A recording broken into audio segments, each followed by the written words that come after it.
सभी को नमस्कार। मुझे यह जानकर प्रसन्नता हो रही है कि बुरहानपुर में जल संरक्षण के प्रति जागरूकता के लिए अनेक प्रयास किए जा रहे हैं और इस कड़ी में गांव-गांव में गठित जल समितियों की कार्यशाला का आयोजन किया जा रहा है। इस कार्यक्रम के संयोजन के लिए मैं मध्य प्रदेश शासन के पूर्व मंत्री श्रीमती अर्चना चिटनिस जी तथा सभी सहभागी संस्थाओं व प्रशासन को साधुवाद देता हूँ। जल शक्ति से जल जीवन इस ध्येय वाक्य के साथ बारिश का पानी सहेजने के लिए यह आयोजन करने से निश्चित ही ग्रामवासियों के सहयोग से इस उद्देश्य को पूरा किया जा सकेगा।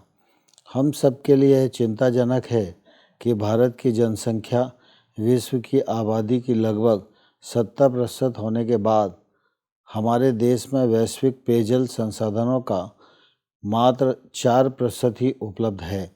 जनसंख्या वृद्धि, कृषि व औद्योगिक क्षेत्र में पानी की बढ़ती मांग तथा जलवायु परिवर्तन जल संसाधनों की उपलब्धता प्रभावित करने वाले प्रमुख कारक हैं।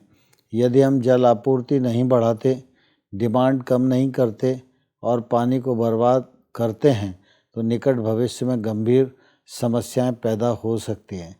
ये कारण ध्यान में रखते हुए देश के सभी क्षेत्रों में जल संरक्षण आवश्यक हो गया है।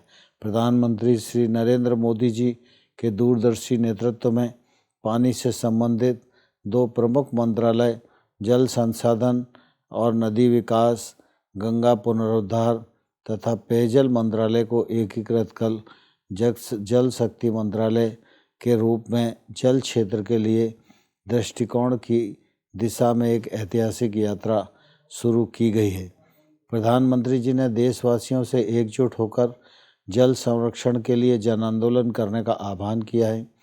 प्रधानमंत्री जी के प्रोत्साहन से प्रेरित होकर जल शक्ति मंत्रालय ने मिशन मोड पर जल संरक्षण अभियान शुरू कर 256 जिलों के 1592 जल संकटग्रस्त ब्लॉकों में लागू किया है। इस अभियान का उद्देश्य संपत्ति निर्माण व व्यापक संचार के माध्यम से जल संरक्षण को जन आंदोलन बनाना है।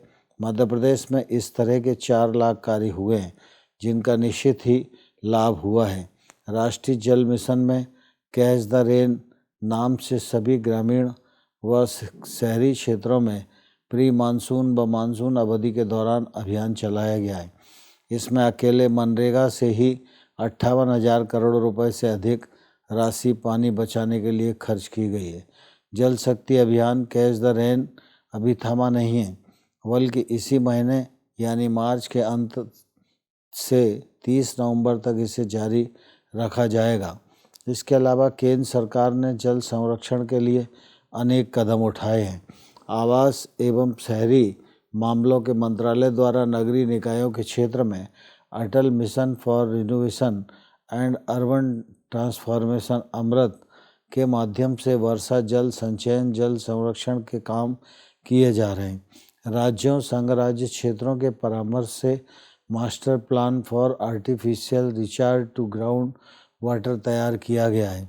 वहीं राज्यों को उपयुक्त भूजल कानून बनाने में सक्षम करने के लिए मॉडल विधेयक परिचालित किया गया है, जिसमें यह परिकल्पना की गई है कि शहरी क्षेत्रों में इमारतों की छतों व अन्य खुले क्षेत्रों में उपलब्ध वर्षा जल का भूजल पुनर्भरण के लिए लाभकारी उपयोग किया जा सकता है।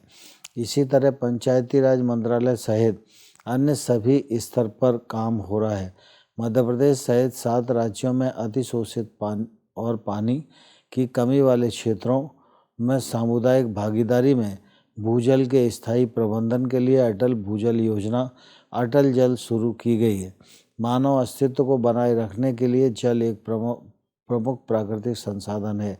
मौजूदा परिस्थितियों में हम सबके लिए जल प्रबंधन आवश्यक है। जल प्रबंधन का आशय जल संसाधनों के इष्टतम प्रयोग से है।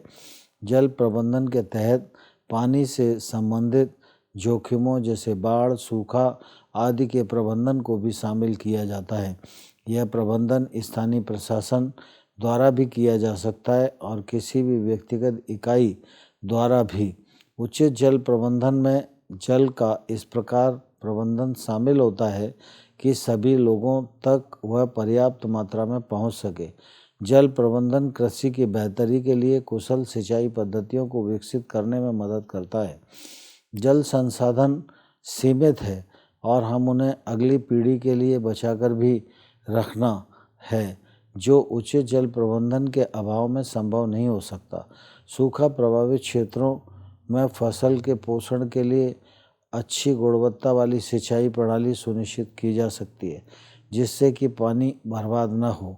हमें झीलों, नदियों जैसे प्राकृतिक जल स्रोत का भी गंभीरता से संरक्षण करना है। रेन वाटर हार्वेस्टिंग द्वारा जल का संचयन अति उत्तम है। वर्षा जल को सतह पर संग्रहित करने के लिए टैंकों, तालाबों, चेक डैम आदि पर्याप्त व्यवस्था की जानी चाहिए। हमें न केवल अपने लिए पानी बचाना है, बल्कि भविष्य की पीढ़ियों के लिए भी इसे बचाकर रखना है। जलवायु परिवर्तन संबंधी मूल्यांकन रिपोर्ट के अनुसार सामान्यतः बुरहानपुर जिले और विशेष रूप से बुरहानपुर शहर को गंभीर जल संकट क्षेत्रों के अंतर्गत वर्गीकृत किया गया है।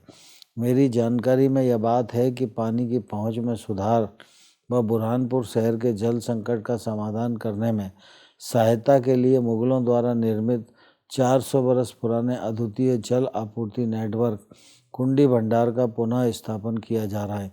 कुंडी भंडार नेटवर्क एक पारंपरिक जल संचयन प्रणाली है, जिसका उपयोग घरों में पीने के पानी की आपूर्ति के लिए किया जाता है। बुरहानपुर शहर के लाल बाग क्षेत्रों में पानी की आपूर्ति प्रदान करने के लिए 110 कुंडियों का एक नेटवर्क है। प्रदेश के अन्य शहरों में भी जलवायु परिवर्तन से निपटने के लिए कुंडी भंडारा जैसी पारंपरिक जल संरचनाओं के पुनरुद्धार की पुनरावृत्ति की जा सकती है। मुझे पूरा विश्वास है कि कार्यशाला के माध्यम से सभी प्रतिनिधि जल संरक्षण के प्रति स्वयं को समर्पित होने के साथ ही गांव-गांव जाकर अन्य सभी लोगों को भी पूर्णतः जागरूक करेंगे, ऐसा मेरा विश्वास है। इस अच्छे आयोजन के लिए अर्चना जी को और सभी प्रतिभागियों को बहुत बहुत धन्यवाद, बहुत बहुत शुभकामनाएं।